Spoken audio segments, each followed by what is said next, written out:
Hey, what's up, Tampa Bay Buccaneer fans? It's your boy, James Cannida, that's right, former Buccaneers defensive tackle, and this is Games Pewter Perspective. Hey, before we get started, please make sure that you like, subscribe, and hit that notification bell so you know every time we are dropping some brand new content. Earlier this month, I did a piece on what the Buccaneers should take with that 19th pick in this year's NFL draft, and I said edge rusher. Now, I know there's a lot of the things and pieces that we need, and edge cannot be the only thing that we need to draft. And we can get it later on if we don't address it with that 19th pick. Another piece or part that I've been saying that the Buccaneers are going to have to address this draft is the secondary. Um, we showed signs this year of being banged up and beat up on the back end of our defense. And, when Antoine Winfield goes out, there's a big difference.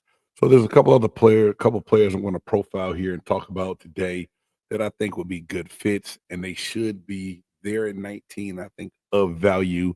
Um, some of the higher ones rated in the draft, I know are going to be gone. Like a Travis Hunter out of Colorado is going to be gone. I believe Will Johnson from Michigan will be gone, and then Jade Barron, the cornerback out of Texas. Those are three highly rated guys, and I don't think they make it out of the top 15. So I believe those pieces will be gone if we do decide to address secondary needs at number 19 without moving up. I know a lot of different things can happen. We could move up in the draft. We could stay put where we are at 19. We can go a totally different direction. It may be edge. It may be wide receiver. We will see. But I got a couple guys, like I said, that I want to talk about today. Three cornerbacks, two safeties, and I've been torn between what I think the Buccaneers need more. I believe the cornerback position, um, it really does need to be addressed, and I think safety could be added later. But like again, and what a lot of people say, and I believe also, you get the best available need at the time of your pick, especially at 19. So depending on what you have on your board, you get what's the best fit for your defense or offense, and it must be a need. So I don't think the Buccaneers can go wrong here. So without further ado, let's go ahead and kind of get into what I think the Buccaneers need to work on a little bit here. So here I go. Tampa Bay Buccaneers defensive back prospects. I got five guys I'm gonna talk about, and just let me know on the bottom. Do you agree? Disagree? And if there's somebody I missed, trust me, I understand this board and talent pool that they have here in the secondary position is a big one, but I couldn't address everybody at one time on this one. So without further ado, this is what I got. The first one I got, this name's been coming up on a bunch of draft boards and mock drafts all across the internet with different sports writers. And watching this kid play this year, I see why. That is cornerback Benjamin Morrison out of Notre Dame. Benjamin Morrison is a nice size corner. He is 6 foot, 193 pounds, runs a 4.39. 40 is what they have him clocked at. Um, on NFL Draft Buzz. Not sure if he's going to run at the combine or what his pro day would make, but Benjamin Morrison is a guy that right now is high on the Buccaneers board, according to a lot of writers on the internet. But in the long, you look at Benjamin Morrison, like I said, 6 foot 190. He fits numerous schemes, and he can have immediate impact as a nickel or a starting cornerback. So he can come in right now and fit that immediate niche. They said he is NFL ready. He's ready to step on the field and play.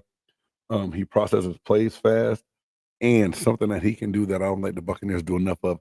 He can press, so he can come up. He can be physical.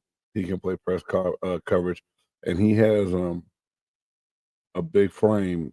So I mean, he has a smaller frame in the shoulders. They said could be a hindrance when he goes against bigger wide receivers, but nevertheless, Benjamin Morrison out of Notre Dame. This kid's been getting rave reviews from a lot of different people going out through this whole process right here. So it's going to be interesting to see, what he looks like and what he can or can't do.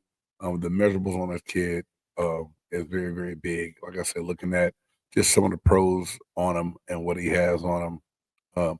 He maintains outstanding leverage and press coverage. He uses his hands, has quick feet, fluid hips to stay in phase through schemes and breaks. So this means it's not going to get turned around very easily.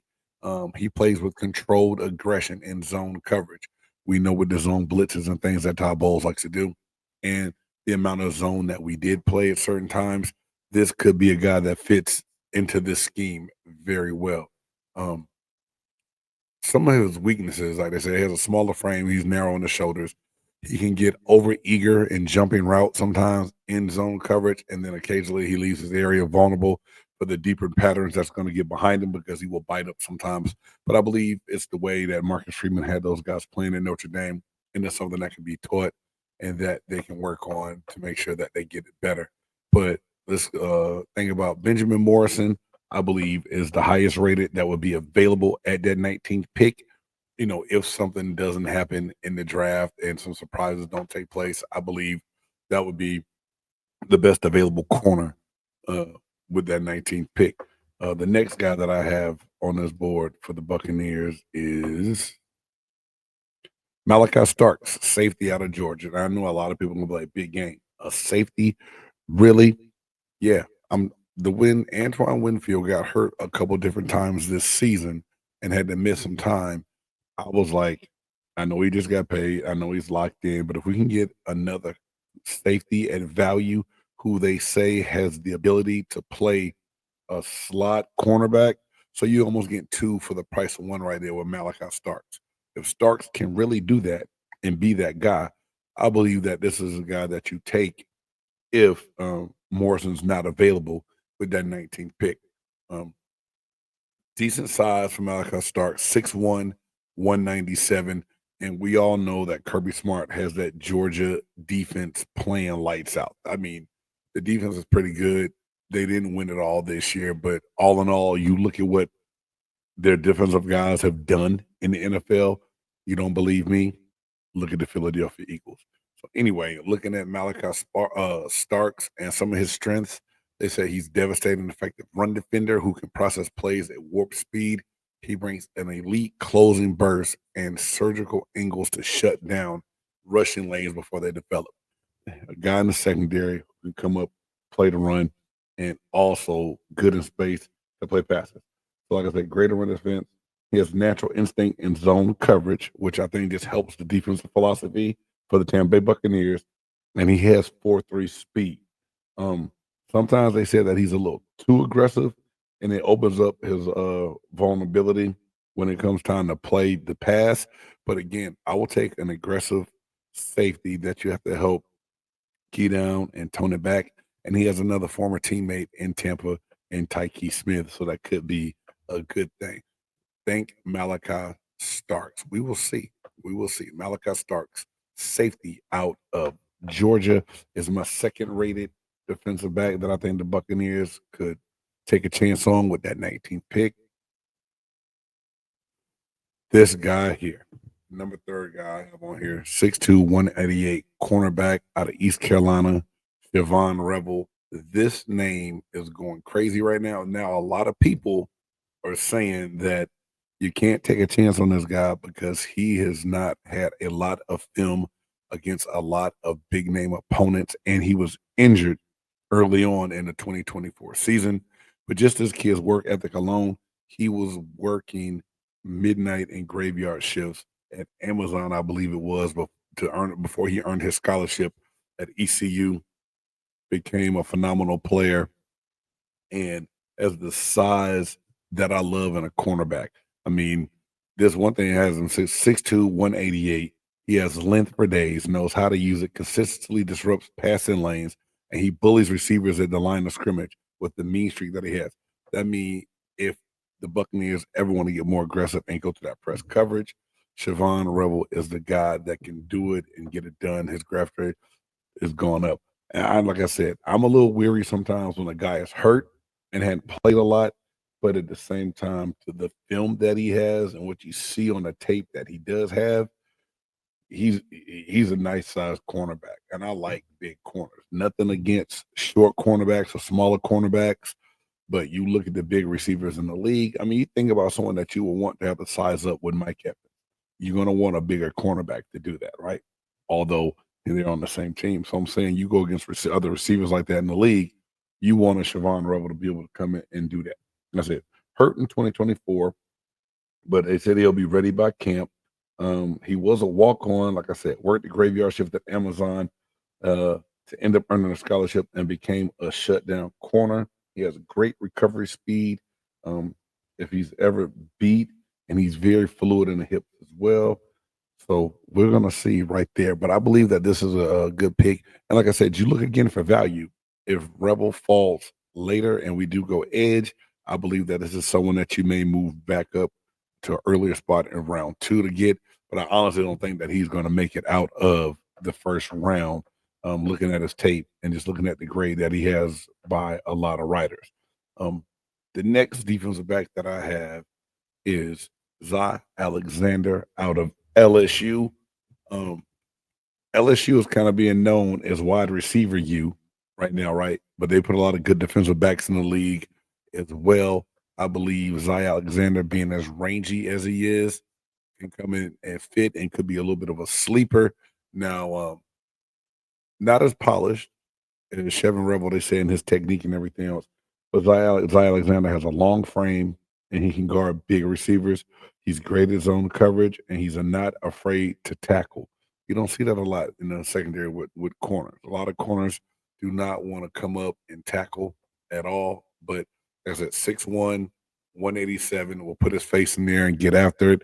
A lot of that zone blitz and the things that go down with the Buccaneers. You send your corners off the edge a lot. This is a guy that can get in there and help get in on the tackles. And I believe starting him out, if he does come in, you use him in the nickel situation till he's able to go be that standalone corner out on the island if you need it. So, like I said, they just say his weaknesses: inconsistent hand placement and timing, and press man coverage. It leads to clean releases of wide receivers, and that's something that we can't have. But he's more of a zone coverage kind of guy. He's not going to be your jam at the line of scrimmage kind of receiver. And he also was injured in 2023, and then he had a concussion in 2024 that he missed some time for. So right now, injuries. And sometimes when you're looking at a guy, you go, how many contracts will he get for the money, and what will he get through? Is he more of a later round pick? To me, this might be a little bit more of a gamble in 19, but I believe that Zay Alexander does mature and turn into a pretty good NFL player that the Buccaneers could move up, or not move up, but get at 19 if there's nothing there better that they really want or need. Like I said, this is all dependent on if that edge rusher that I think they need is not there, or if one of those other defensive backs are not there. Um, Last but not least for me on this list is a guy that made waves this year in the playoffs and did a hell of a job at Texas, and that is Andrew Mukuba. Mukuba is a good football player. I mean, good instincts. You watch this guy play, and he's blazing fast. I mean, he has speed, change of direction, ability to make be a menace in coverage. Watching this guy just lock people up made me excited. And he's another one that's listed as a safety, but they said if that you have to put him in nickel, that he can go play that cornerback position in nickel as well. And y'all know the NFL is starting to revert back to running just a little bit, but a lot of those teams out there that love to pass the football, you need a guy like Andrew Mukuba who can come in and help you in your pass coverage. Explosive, great speed. He can mirror a slot receiver, and he also plays great zone coverage as well. So here it is. You have a guy that has a high coverage grade as far as going man or zone, which is big, big, big. Great ball skills. He plays the ball at the highest point. It sounds like such an easy thing to do, but so many instances, guys will have good coverage, but the receiver will always high point them. And now all the kids walking around talking about he got head tap. So you got a guy here that's a safety that can cover like a corner in zone or in man that can go up to the highest point and get the ball. This is a standout safety, I believe. Um, he's mixed in. If you look at the ranking of what they say about him, I'll pull that up here in a second. My bad. Sorry about that. But his one of his weakness, he loses leverage and containment to make the splash play rather than staying disciplined. And his run fits, that's the safety in him. Wanting to be aggressive, I'll still take that aggression. It's easier to teach someone that's over aggressive than to teach someone that's scared all the time. Um, They say he has a tendency to dive at ankles rather than to wrap up. Again, that's someone in the secondary. How many guys you know in the secondary that will come form fit and tackle like a linebacker? It doesn't happen a lot. And John Lynch has been going for a very long time, right? Um, Lean frame also. The 190 pounds may be a concern, but if he's going to play more slot, or I mean, if he's going to play more nickel and cover, that 190 will be fine. I don't think that'll be an issue at all. But I really like this guy, versatile chess piece who's lost significant snaps, and he's played a lot of football, and he's played at a high level. And we know the run that Texas had this year, and so he comes from a good program that has guys NFL ready. So Andrew Mukuba is going to be another one that I think could be a steal or a good pick at that 19th pick. All right, man. At the end of the day, will one of these guys join the crew? You know what I'm saying? Could it be Shavon Revel? Could it be Mukuba? Could it be Starks? Could it be Morrison? Would it be Zy Alexander? Not sure. Don't know what Jason Light is going to do, but he's done a hell of a job lately when it comes down to finding the right pieces in the draft and placing them where they need to be. Um, some people are going to say that it's scheme is why we've been struggling lately, but I believe Todd Bowles with the right pieces and you get guys that can stay healthy and not injured will be fine. And it's time for that secondary to get a little bit of an upgrade. Don't know what's going to happen with Jamel Dean. Like I said, Winfield was injured a little bit. I do like McCullum, the way he plays, but you just got to add to those pieces back there to continue to get better. And I believe that these are five guys in this year's draft that could have impact with the Tampa Bay Buccaneers and help them out. And again, it's also always about best available. Now, like I said, I know there's other guys on the board here that are probably better players, but I went for the bigger, more physical backs, defensive backs that I thought would match up well with this defense. Like I said, there's other pieces out there that I know have higher grades, and they might go a little bit higher, but I don't think they really fit what Todd Bowles does with his defense. And if we want to see that defense get better and flourish in that bowl scheme, these are guys that can get it done. Again, this is former Tampa Bay Buccaneers defensive tackle James Cannida, and this is Games Pewter Perspective. I thank y'all for joining me. Let me know down below what you would do with that 19th pick. If you don't like the position, let me know what position you like.